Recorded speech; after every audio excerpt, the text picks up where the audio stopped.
Youth in Agbledomi are living. They are not living because of the riding tides that are destroying neighboring communities. No, no, no. They are living in search of work. It's like they don't have any work to do, so they are travel to go and find work to do. Agbledomi is a coastal community in Ghana's Volta region. Farming, harvesting mangroves, and fishing in the Volta River estuary are the ways people earn a living here.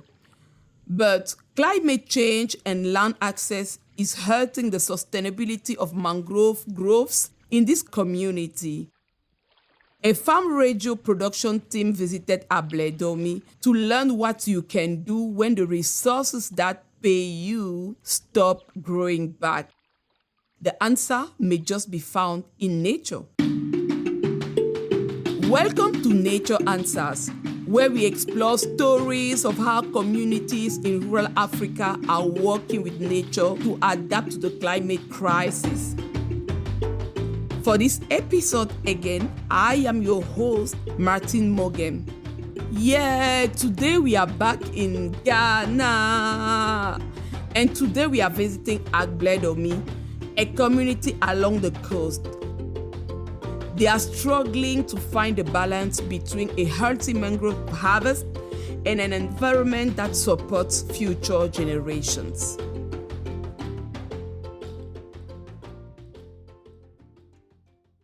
Mangroves are trees that live in coastal intertidal zones. They can grow in salty water and can survive changing tides. Harvesting mangroves has been a source of income in Agbledomi for many years. But harvesting mangroves hurts the estuary environment. How, you may ask me? Crabs thrive in the stringy roots of the bush like red mangroves, and birds perch in the branches of the thicker trunked white mangroves. Mangroves have widespread ecological benefits. How? They boost biodiversity first. They can provide oxygen and also prevent coastal erosion. And since last year, the Agbledomi community has planted mangroves to try to rehabilitate the estuary for future generations. Okay, my name is Major Kamasah. From this 32-year-old Major Kamasah is a teacher, a student, and a farmer. He pulls out his phone to show us a video from a recent mangrove planting session. Some people cut into the marsh with cutlasses, while others plant the germinated mangrove seeds into the mud. Major is involved in a major way in planting mangroves in Agbledomi. This is my community. So if there should be something to develop the community, it must start from me. Major is actually a member of the region's Community Resource Management Area Group. The Community Resource Management Area Model of Ghana is a strategy for protecting natural resources.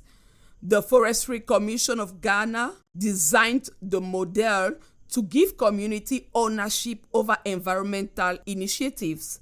So how does this work? Communities establish a collectively owned conservation zone. They are the ones to do that. Then they elect a group of representatives to manage them. The one in Agbledomi has been running since 2019. That's when a Ghana-based organization called the Development Institute visited Agbledomi to consult about setting up the community resource management area.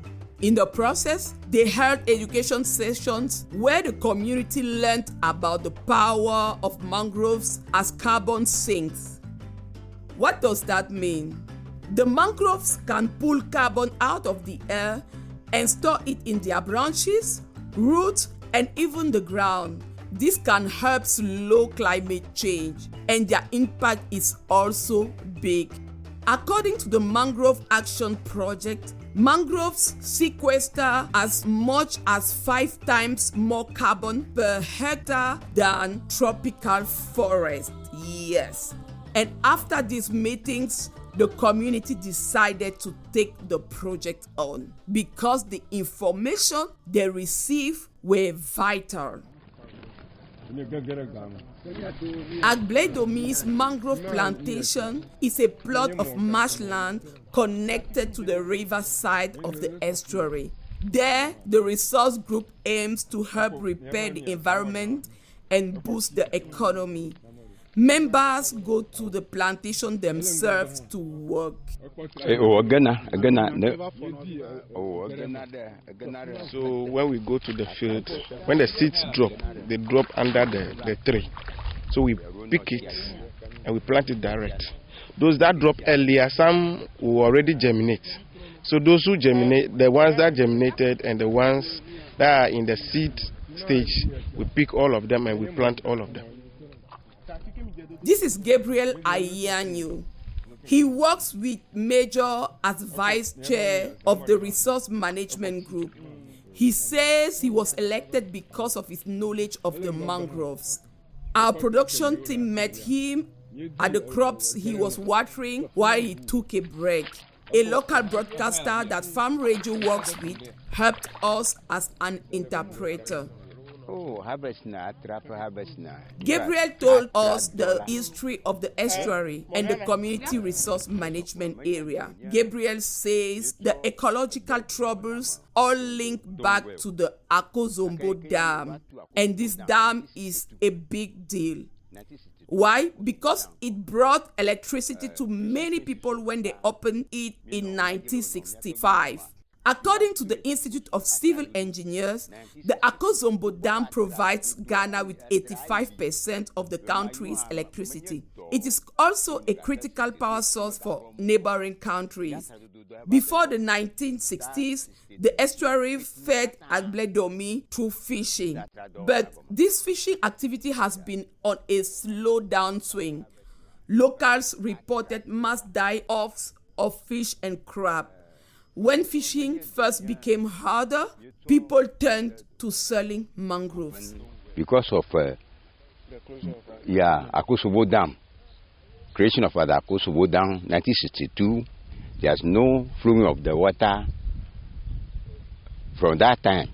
So our family, all over the people have started planting the mangrove as a commercial business for them.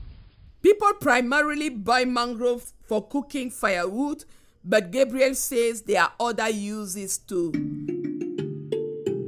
Before materials like metal and concrete became popular, people even built homes out of mangroves. Historically, these plants have been fundamental for life, but overharvesting became an increasing concern for Gabriel, and it made the fishing even worse. Some fish and clams lay their eggs in the fresher water of the estuary. Here, this reproductive cycle depends on healthy mangrove roots. In 2016, the government banned fishing during the egg-laying season. The closed season lasts 1 month for semi-industrial fishers and 2 months for larger operations. But Gabriel is not confident at all. He's not confident that closed season alone will replenish the fish population.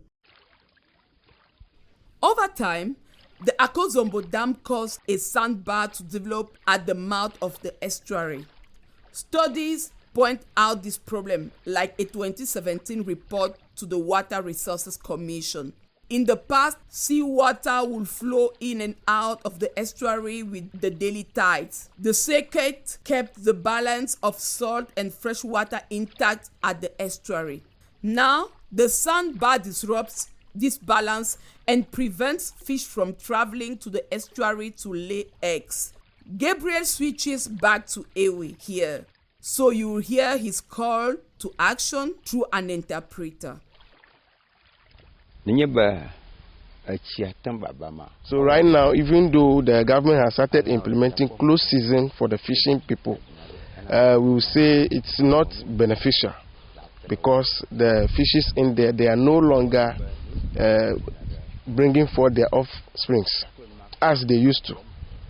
So if they won't open the estuary for us, we are afraid a time will come we will be short of fishes. Even when our fishermen, even when they go fishing, they will not get anything. Gabriel hopes the government's Volta River Authority will step in to remove the sandbar at the mouth of the river.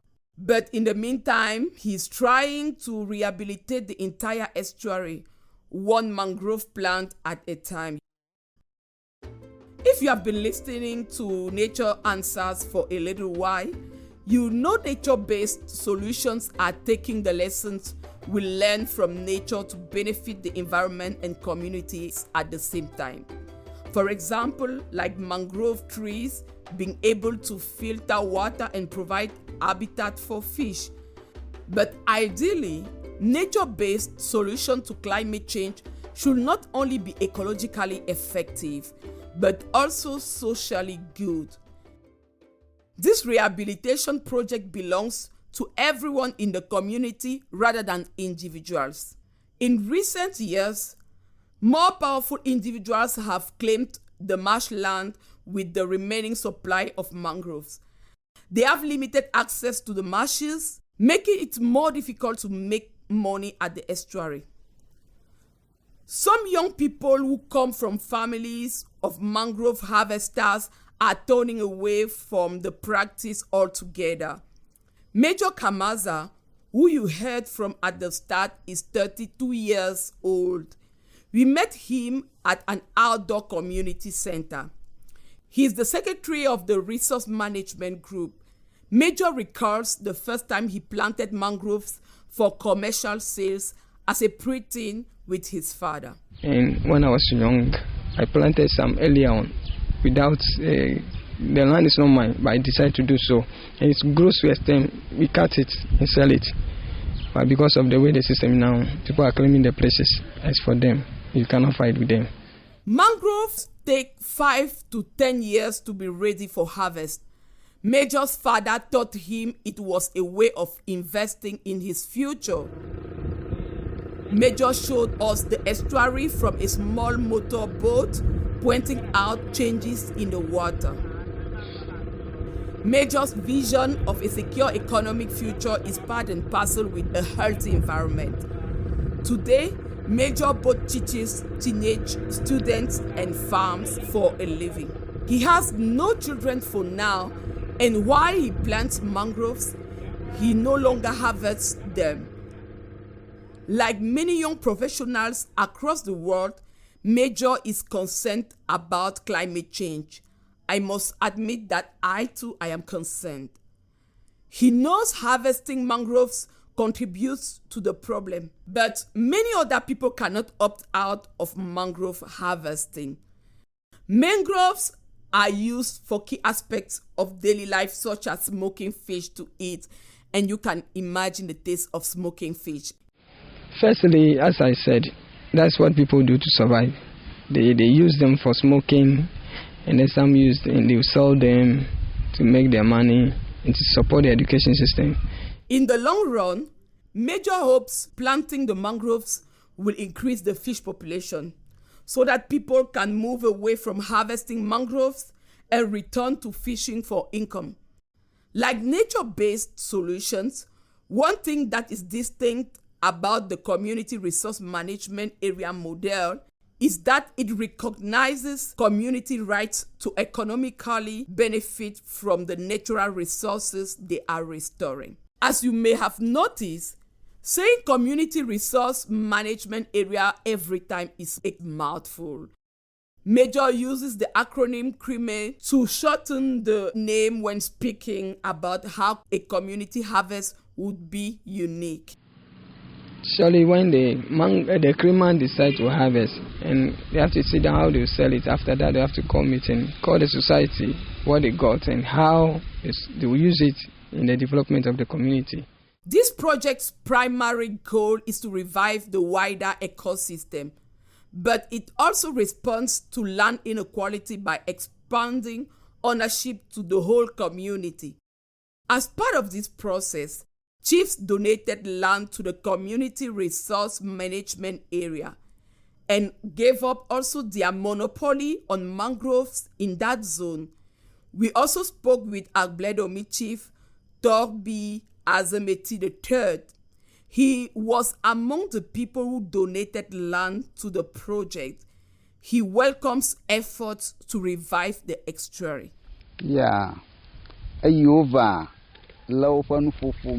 I supported them in every aspect that chief need to support its community, especially a group that will fight for the livelihood of the people.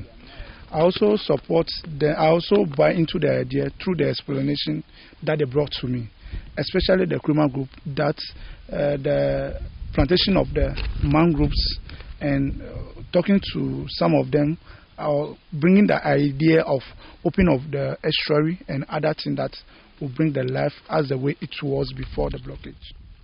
He notes that he is proud that people of Agbledomi help with community labor project. Everyone our team spoke with referenced participating in one community labor project or another, either directly or by bringing water and food to those who were doing hard labor.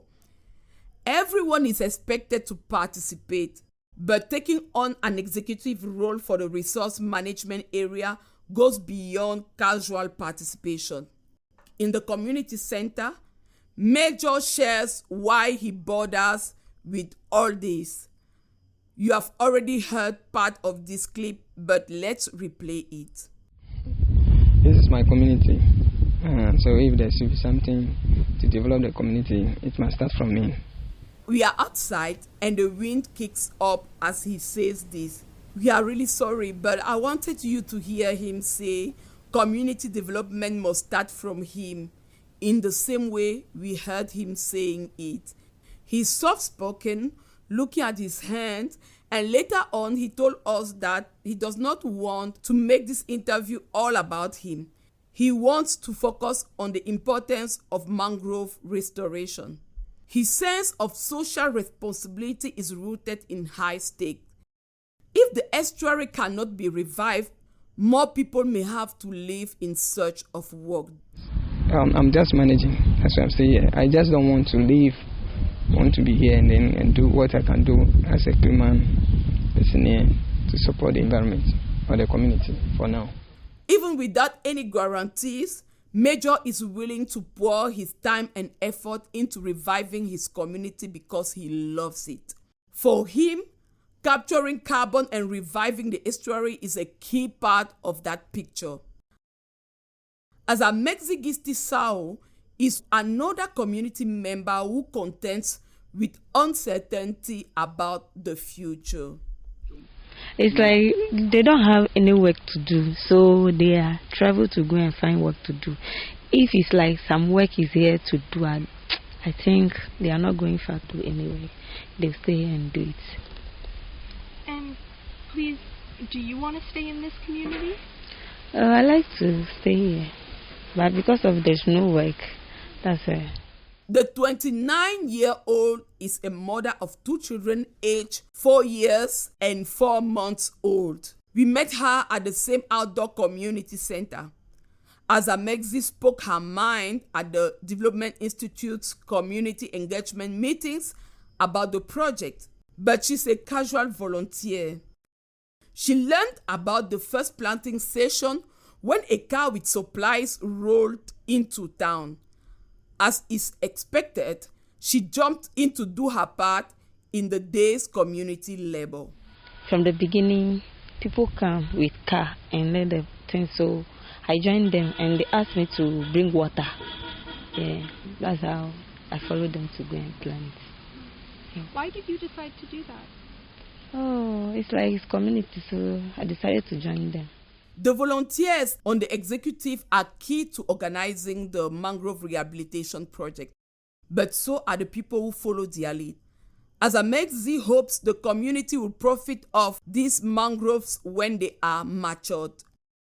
As our team begins to wrap up the interview, Azamexi notes she expects the number of casual planters to drop if there is no incentive to work.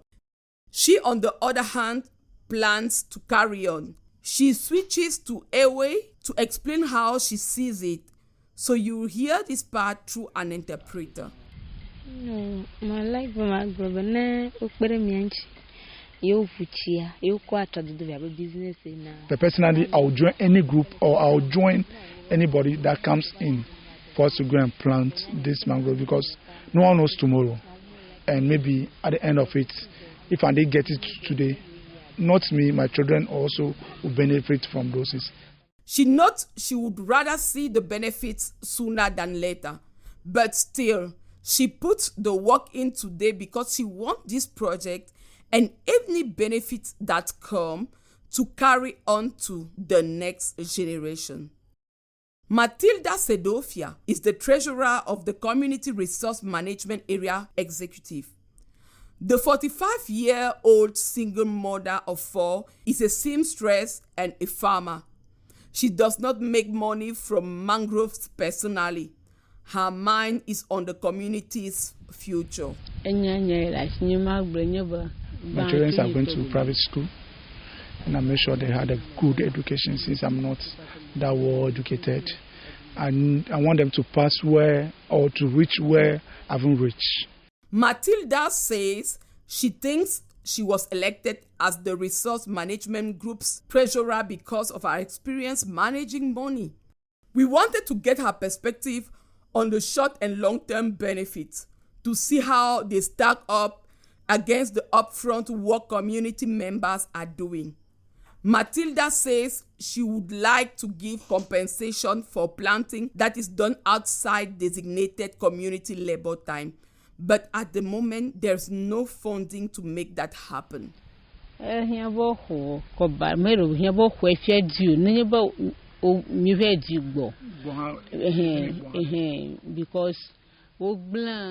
when you look at the other way, if it were a day that were reserved for communal labor, that we use that day to go out and do that, you all know that that was the very day we must use for communal labor. That was used to plant the mangroves. But a day that people need to go out and go and do something, you occupy that space.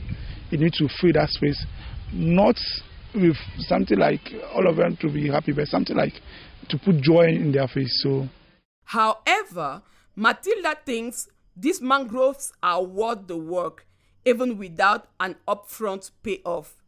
The environmental benefits she learned about at the Development Institute engagement meeting are motivation enough. Because the current situation is severing the social ties that keep Agbledomi together. Some young people are living in search of work. Others have to care for themselves when their parents have to find work out of town. She says the educational value of the community goes down when this happens. And for Matilda, the estuary is the start and end of these troubles. As for the future, the community will have to decide when, how, and if the community-owned mangroves will be harvested. Azamexi would like to see the mangroves become a community business. But the project's leadership is more focused on how the community resource management area will improve the quality of life in Agbledomi for years to come. It's a new group we form, and the group is so young.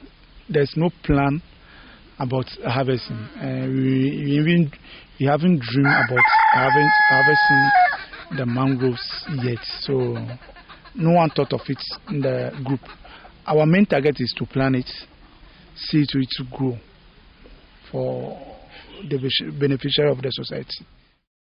The community will have to answer the harvesting question. But until then, the mangroves will help the estuary ecosystem just by existing.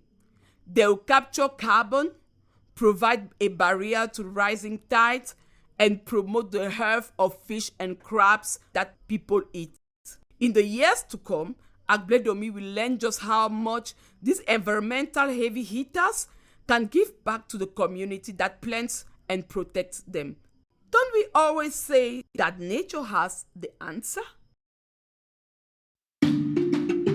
This is Nature Answers from Farm Radio International. You can learn more about nature-based solutions and the people implementing them by subscribing to Nature Answers wherever you get your podcast. You can learn more about nature-based solutions and people implementing them by subscribing to Nature Answers wherever you get your podcast. Find picture of Major, Gabriel, and the others in Agbledomi on our website at farmradio.org/natureanswers. You'll also find the transcripts and more about nature-based solutions. You can also follow us on social media, Farm Radio. Please do us a favor and share Nature Answers with your friends and family. We'd love to spread the word. Until next time, I'm your host, Martin Morgan, coming to you from Yaoundé, Cameroon. This episode was written and produced in Ghana by myself, Morgana Adby, with help from Farm Radio International's office based in Accra, Ghana. For me, this reporting experience showcased how building relationships, especially as an outsider, is essential to fostering shared understandings about big picture issues. I hope listeners will appreciate how these sources did us all a great service by candidly discussing the economics of this project. The sounds were recorded on location by myself, Christopher Edwards, and Manuel Backlin. We joined as part of an internship program with Carleton University School of Journalism. Interpretation was provided by Raymond Buckner and Samuel Dolvo. This episode was edited by Tara Spinkerhoff. Farm Radio compensated community members who participated in these interviews. Our podcast would exclude many important perspectives if we only interviewed those who could afford to step away from their economic activities without compensation. This podcast was produced thanks to funding from the Government of Canada.